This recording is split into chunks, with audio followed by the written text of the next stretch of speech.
All right, Arizona advances to the second round. Carter, how did that first game feel? Did you have any jitters or just jump right in there and get after it? I think the biggest thing for me was just jumping in there and getting right after it. Obviously, when you want to play at the highest level, this is what comes with it, playing against some of the best teams in the country and be able to compete at the highest level of Division I basketball. So I was really just excited. What were some of the keys for Arizona defensively against that really good shooting Akron team? Knowing personnel, I think that was the biggest thing, running guys off the line, understanding who the shooters were, understanding guys' tendencies, whether they like to go right or left to get their shot off, if they're shot fake guys, just simple stuff like that. Understanding when smaller guys get downhill, they're going to shot fake as well. So just understanding player personnel and tendencies, I would say. Pace of play was outstanding for Arizona, right where you guys want to be. Talk about the offense.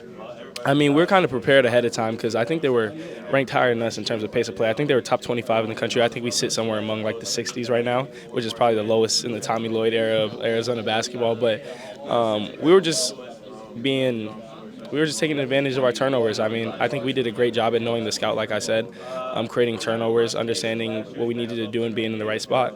As you look at Oregon, what are some of the keys for them? I mean, they're a really good basketball team at the end of the day, so we're just going to have to be prepared. I think it's the same keys every game, treating every game like it's a one-for-one. Obviously, if you win, you advance. If you lose, you go home. And obviously, we want to win, so understanding the personnel and the tendencies, also understanding we have to come in there with a mindset of we can get beaten no matter who it is. So I think if we just pay enough attention to the details, we'll be fine. Right. Tell me a little bit about the game last night. How did that unfold from your perspective? First half, we had some, mistakes, back cuts, turnovers, but, coach at halftime did a great job, reminding us what we need to do to get that win in the second half. I think it showed. You had a stretch of games where the shot wasn't falling from the three-point line. You weren't really even looking at it. What goes through your mind through the course of a season to get yourself ready to knock down three yesterday? Not running away from it. Acknowledging that something's not going right, and coach was on us. To stay in the gym. Stay confident, and he said it. In the big time games when we need it. We're gonna hit shots, and it's starting to click right now. So just staying confident. Players never want to come out of the game. Sure. You rarely come out of the game. How's that feel for you mentally to fight through that fatigue as the game wears on? Man, that's big. Just having a coach and the players and had that confidence in me to keep me in the game no matter what's going on. And I mean, knowing I can come out and I have great other teammates that come in and fill my shoes as well. But just having that coach having that confidence in me is big. As you look at your leadership role as the point guard, how do you describe your leadership style? Vocal in some ways, but I show more than I do sometimes. But I also have some great other leaders, so I lead in my own way. I got C-Love, he's been here. Trey, even though it's his first year, he's been around. We got Tobe, KJ, so. I got a lot of other great leaders with me, so I can, kind of be myself. All right, NCAA Tournament game number 1 for Arizona, but not number 1 for you. How did it feel being in the cardinal and red for Arizona, the blue, blood red and blue for Arizona? Yeah, no, it was such a special thing. One, to be able to play in this tournament, but two, to be able to do it at a program like this. It was, it's quite a special moment, and obviously we had such a big win, so that just added to it. But just to be a part of it, my biggest thing is just being in this thing, is just to enjoy it all and appreciate every moment, because not every team gets to play in this tournament. Obviously, it took me 4 years to get here at my old school, so just appreciate it all. But yeah, it was such a special moment. I know you're well schooled at these interview sessions, but how weird is it just to have to talk over and over about the same things? No, I mean, thankfully, I was able to be in the tournament last year, so we got a small taste of it, especially after, Jack had that big game against Kentucky, so the media presence was definitely big after that. So had my fair share, but, it comes with all the March Madness, the college basketball stuff, so, I can never complain. All right, let's put you to the test here. Break down Oregon as if you were a color analyst, not given the scouting report from Arizona, but break down Oregon. Why are they so good? I mean, they can score from all three levels. They got big guys that can score inside but also shoot it. Their guards can beat you off the dribble one-on-one and make those tough mid-range shots. The shots that you want guys to shoot, they're comfortable making them, and that's always hard to play against. So we got to go out and execute a game plan to limit those, limit the threes, and, play as well as we did on Friday, which I think we're capable of doing. When Arizona's clicking, what makes you guys so difficult to beat? I mean, I think just that, our size throughout all the positions, our physicality. I think the biggest thing that drives this team is our defense. We got Henry and Tobe in there blocking shots, which leads to transition, and we got Carter flying for dunks like that. And, that just builds momentum for us, and our defense turns to offense, and we got so much talent offensively. I don't even need to go through all the guys, because every single guy on this team can can go off at any given night. So it's just a hard team. We're a hard team to prepare for, but our defense, I think, is what's carrying us lately.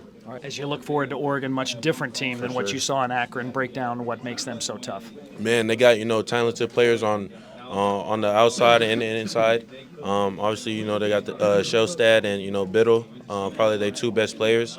But they get hard in March. They're a dangerous team. Anybody can score at any time, any night.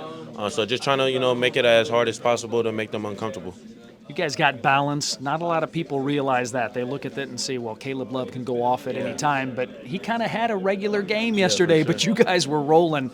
Talk about that balance. Man, I think, we're one of the deepest teams in the country. I think once we all put our efforts in and, contribute in different ways, I think it's a dangerous, we're dangerous. It's a hard team to beat.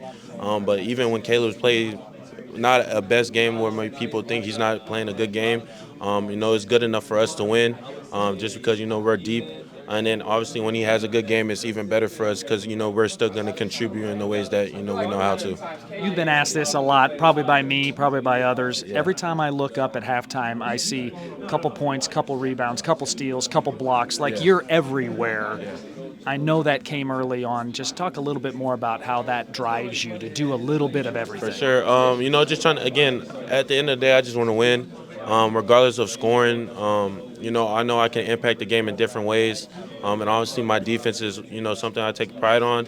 And then, just making effort plays, something that's probably not seen as much in today's age. So just trying to, keep things, simple and play the way I was taught. And, I'm just trying to win. All right, here with the two Top Gun Maverick extras here. We got Champ and Grant Whiteman. Break down the play that Arizona had at the end of the game. Might have been, from my perspective, the play of the game that Grant Whiteman hit that three in the corner. Break that down for us. Well, of course, Arizona men's basketball posted it last night as the number one play, and I thought SportsCenter should have done so too. But anyway, Conrad comes down the court. We call our set play. Big man sets a ball screen, and then a guard sets a back screen and slips out. So it kind of opens up that weak side corner, and Whiteman was there, and they don't call him Grant March Madness Whiteman for nothing. So.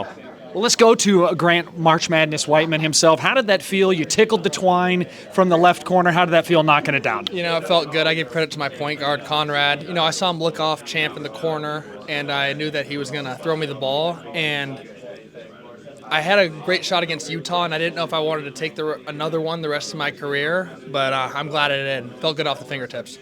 I've seen a lot of great plays in my time. Sean Elliott down the middle of the lane, dunk against Oklahoma in the Final Four, number 1. Number 2, Derek Williams dunk against Duke in 2011. Number 3, Grant Whiteman, three-pointer in the corner this year. Mark it down.